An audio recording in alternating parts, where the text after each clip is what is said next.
Okay, today we're going to be playing around with Copilot, and I'm going to use it to do conditional formatting with dates, which can be a little bit fiddly. So we're going to see if it can do them for us.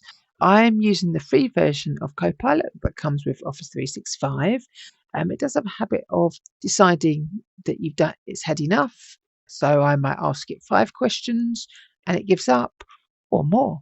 So I don't exactly know. So I'm hoping it will hold out to the end of the video before it decides that's enough. You're not getting any more questions. Now, a couple of things, and this is the same with any Excel.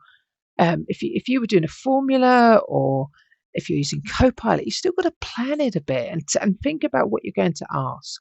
So I've got to think about the column where the data is. So I need to tell Copilot that I'm going to be amending the date column because that's what it needs to know. And I'm going to tell it that any dates in July need to be green, any dates in June need to be blue. I'm also going to tell it to use conditional formatting because that way it will bring up, it will have a formula in that I can then use to, I can go back in and edit. So basically I'm going to get Copilot to do all the hard work. And if I don't like the colour at the end of it, I can go back in and edit it.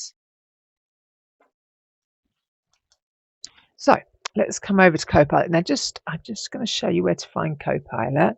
So at the moment, it's this little icon, this little icon down here. Okay, they do keep moving it around, so you might go back in another day and find it's actually moved somewhere different. But that's where it is. That's where it is at the moment, in the bottom right-hand corner of your screen. So let's click on the Copilot icon, and let's put in some instructions. So I'm going again, being very specific in the date column. So I'm going to tell it where the information is.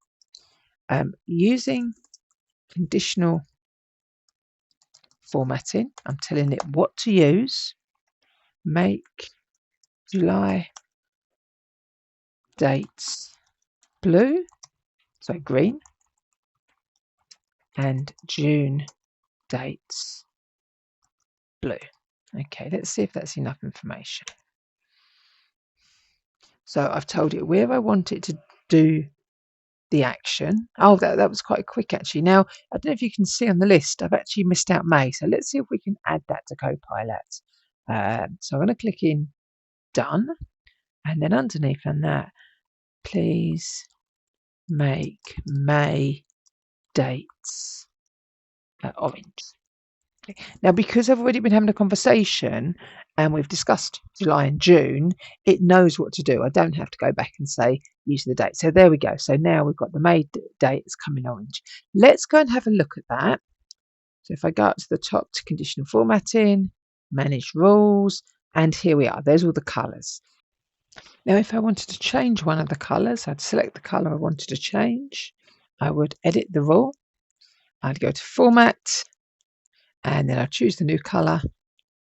Choose OK. Choose OK.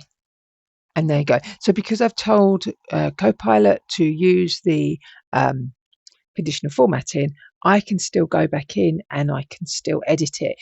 We can begin to see how Copilot's made it up, because if we look here, we can see the months it's using. Is it using month 7 or months? So it's going to be July.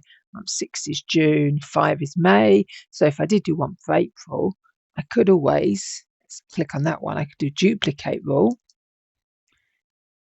And I can edit that rule and I could change it to the month is 4.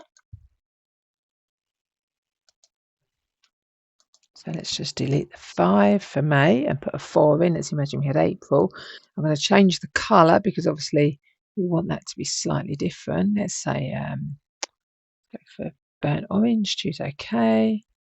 And I'm just going to change the font colour because otherwise the two are very similar. Choose OK, choose OK. And there we go. So I would have one for April. So really what I've done, I've got Copilot to work at the beginning. And all I'm doing now is copying it. Let me just choose OK. And we'll just check if the April one works. So let's do 1st of the 4th, 26th. And there we go. That's gone orange. So a couple of things we were using Copilot for there. It was starting us off. And I don't know if you've seen across on the right hand side, Copilot has now decided I've reached my limit for today, which is quite usual on the free version. But because it's already put the formula in the conditional formatting box, I was able to go in, edit it, duplicate it, and kind of carry on the work it had done. So do consider that with Copilot. Think about that you might want to do some of it with Copilot, but then once you get started, you can carry it on. I hope you found this useful. Definitely give Copilot a go, and come back here for more videos on Excel and Copilot. Don't forget to subscribe.